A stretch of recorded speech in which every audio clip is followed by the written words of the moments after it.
Text New York State E-MDT, NYS Enhanced Multidisciplinary Team Initiative, National Elder Abuse MDT Training and Technical Assistance Center. Hybrid Meeting Facilitation. Enhanced multidisciplinary team meetings bring together professionals from various disciplines and systems. They work collectively to diminish the risk of all forms of elder abuse at the earliest possible juncture. Team meetings are facilitated by an E-MDT coordinator who navigates commonly encountered technology concerns as team members participate by various platforms including in-person, virtual, and/or by phone. The following is an example of how to facilitate a hybrid E-MDT meeting.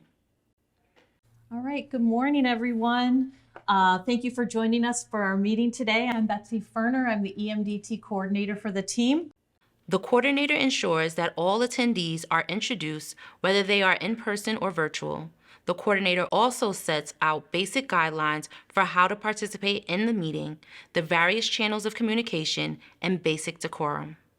I'd like to start today's meeting with a round of introductions. We'll start with our virtual folks first, and then we'll jump into our in-person people. If you could just identify who you are and the role you have in your agency, that would be great. And I'm going to start with the people online. I'm going to go in order of my screen. So I'm going to start with Lindsay. You're first. Hi everyone, Lindsay Calamia from Aging Services. Hi, Lindsay. And Grace. Hi everyone, I'm Grace Cheong, the forensic accountant on the team. And Anna. Good morning, everyone. This is Anna Stetzel, the geriatric psychiatrist for the team. All right, well, welcome Lindsay, Anna, and Grace. And now for our in-person people. I'm Vicki Banas, the elder abuse advocate. I'm Kylan Lewis from Adult Protective Services as the social worker. Hello, everyone. I'm Diana Leach, civil attorney. I am Art Mason with law enforcement. Okay. So all of our virtual folks, could you hear our in-person people? Excellent. Give us a thumbs up. Okay. Oh, I see Lisa has joined us. Lisa, can you identify who you are and where you're from? It's in court. Sorry, but this is Lisa Sir, the assistant district attorney. I'm going to change my name because I haven't done it yet this week. Okay. I'm also noticing a little bit of background noise. If you can make sure you're muted, that would be really helpful. And if you have something to add, please feel free to unmute and speak, or you can also put it in the chat if that would be more helpful. Okay. All right, so I'm glad everyone can hear so far and we're not having any difficulties. And again, please be sure to add anything in the chat that you want to add. And I'll just be keeping an eye on that chat throughout our meeting, okay? So, oh, Lindsay, I'm getting a little background noise from you. I'm gonna have you mute, okay? Okay, thank you. All right, I have all of our confidentiality agreement forms from our virtual folks and from our in-person folks. And right now, I just want to go over our group norms, and I'm going to share screen so that everybody can see them as I am going over them. We're going to jump right into our agenda that I sent out to you last week. I hope you all received that. So Kylan, can you start us off? Sure. I have Ms. Ra, who's an older adult. She's 71 years old, and the alleged abuser is her stepson, and we believe that he also lives there. After the case is presented, the coordinator engages members and specialists to lend their expertise to further the case discussion by encouraging the team members to ask questions, provide feedback, and make recommendations. The coordinator should ensure that both virtual and in-person participants are fully engaged. Okay. Thank you, Kylan, for that overview. Before the meeting, I was able to send Anna the med list for Ms. Ra. Anna, did you want to add anything about Ms. Ra's medical condition? Yeah, thank you, Betsy. I did have some time to take a look at that medication list. And based on the concerns, I think that there could potentially be something else going on. So, maybe a urinary tract infection or possibly anxiety or depression. So I would strongly recommend that Ms. Ra follows up with her primary care physician to take a look at that further. Okay. Lindsay, I know your office has been working with Ms. Ra. Do you have anything you want to add? Yes, so our office provides Meals on Wheels for Miss Raw, and I spoke with the case manager who stated that she thinks that Miss Raw uh, may be afraid of her stepson. She had observed Miss Raw shaking during the reassessment for her meal services.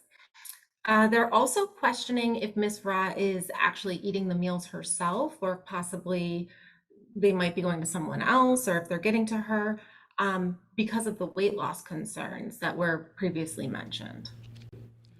Is it possible to speak separately to Ms. Ra from her stepson? Yeah, we can try to do that on our next visit when we go out with Meals on Wheels. We're able to see that there was a stay-away order of protection against the stepson that was in place, stating that he was not supposed to come within 100 feet of Miss Ra's house. I'll send a copy of the order of protection to you, Kylin, so it may be easier to meet with the victim without the stepson being present. I didn't know that. No, I didn't know that. I'm just going to take a quick second here. Diana and Vicky, can you kind of keep the side conversations to a minimum? It's really hard for virtual folks to hear what's going on in the meeting if we have a lot of background noise. All right, thank you. All right. So Lisa, I see your hand is raised. Do you want to go ahead? Lisa speaks while on mute. Yeah, I wanted to talk about that order. You know what? You're kind of cutting in and out. Can you turn your video off? Sometimes that helps a little bit with connectivity.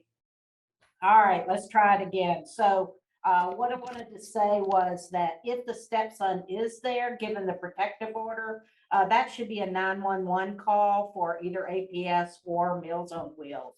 So just to know that that would be a violation and to go ahead and act on that. Now that we know that there's an order of protection, does anyone know that the son is still living there? I'm not really sure. He was there on our last visit, but I'm not sure if he's living there. But it was helpful to know that there's an order of protection in place. So that way I'll follow up with Ms. Ra on our next visit. I just want to add that this conversation is important, as Ms. Ra may have concerns about involving the police. Thank you, Vicky, for that. That's very person-centered, and I appreciate that.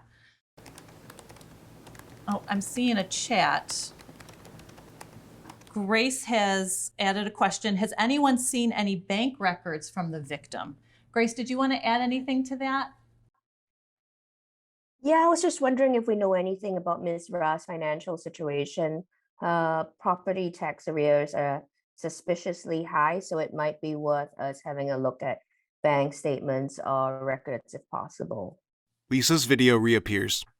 Oh, I'm going to try this again. So, one of the things that I want to say with Following the team discussion, the coordinator summarizes the recommendations and action items adopted by the team. All right, I'd like to take a couple minutes just to summarize what we've discussed and make sure everybody knows what they've got to do in this coming month. The first thing, Kylin, you will be encouraging and assisting Ms. Ra with scheduling a follow-up appointment with her physician. Lindsay, you will be able to provide Kylin with the Meals on Wheels case manager contact info so that they can schedule a joint visit. Art, you're going to get Kylin that order of protection, and then APS is going to interview Ms. Ra alone and inquire about finances and maybe even do a bank request, bank record request.